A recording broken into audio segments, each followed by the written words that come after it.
Welcome to the Wellness and Weight Loss for Busy Teachers podcast, bringing you actionable tips to help you live your best life. I'm your host, Tracy Baird. If you care about nutrition and fitness and want to make progress in your unique wellness journey, you're in the right place.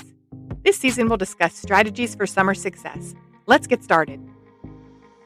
Well, hello, my friend, and welcome to our Summer Strategies series. Today, I want to talk to you about keeping a food diary. Keeping a food diary or a record of what you're eating is quite helpful. In general, it helps you pay attention and be more mindful of what you're eating. In addition, keeping a food diary helps you support your own eating values. So while some of you may think eating low carb is important, others might think eating low fat, whatever your values are, keeping a food diary holds you accountable to those values. It also helps you avoid the problem of BLTs. BLTs are bites, licks, and tastes. I find that people generally discount the nutritional impact of bites, licks, and tastes. But by keeping a food diary, it holds you on plan, and you need to record everything you've eaten, including things you've just had a little taste of. Keeping a food diary also sets you up for advanced strategies in terms of your eating. For example, if you want to track your macronutrients and have a certain balance of fat, protein, and carbohydrates, by keeping a food diary, especially if it's in an app, this helps you learn what you're already eating, what you're already consuming, and sets you up for tweaking it and making adjustments to suit your goals. Research also supports keeping a food diary. So a food diary is great. In general, things that are tracked or monitored trend in the right direction. So by tracking or monitoring your food in a food diary, you are contributing to your successful eating. Food diaries lead to weight loss for those of you who are interested in losing weight. So how can you track your food? The simplest method is physical pencil and paper. It would be great if you had a devoted food diary, like a little notebook you simply used for the purpose of recording food rather than different scraps of paper that you write on each day, that you have a devoted journal that you are writing down what you are eating. But I would recommend more highly using an app. There are apps, for example, there's an app called Lose It. There's an app called MyFitnessPal. And these apps help you track your food, and they also provide additional information to you. For example, the balance of macronutrients that you're eating, the app can compute that.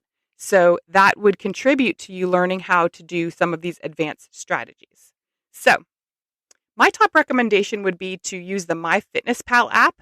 It's what I personally use, and it has a large library of foods available within the app. Hey, it's Tracy. I'm cutting in and interrupting myself because I really want to connect with you.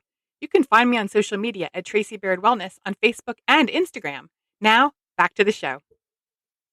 Why in the summer? Why would we start a food diary habit in the summer? Well, the best time to start something is now. So that's one reason. But another reason is perhaps you have a little bit more time and more freedom in the summer to get this started. It can be a bit cumbersome to start this new habit, especially with the app, because as you're starting, the app does not know what you typically eat.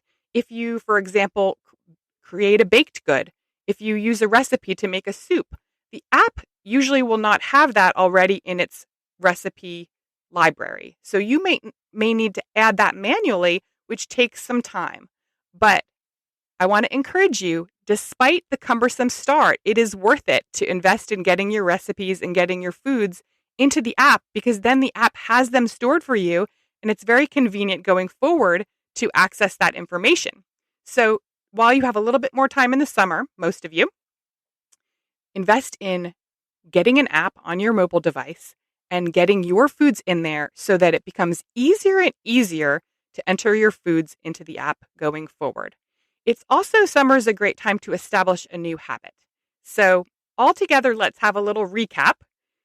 I highly recommend you keeping a food diary, which is a record of the foods you are eating. It helps you be more mindful of what you are eating. Research supports that you will benefit from healthier eating and even weight loss if you keep a food diary.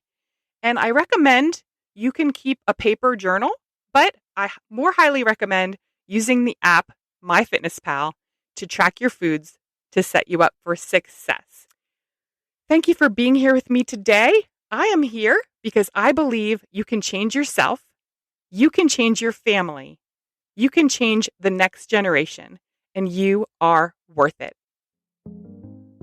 Thank you for listening to the Wellness and Weight Loss for Busy Teachers podcast. For more from me, head over to my website and grab my latest free resource.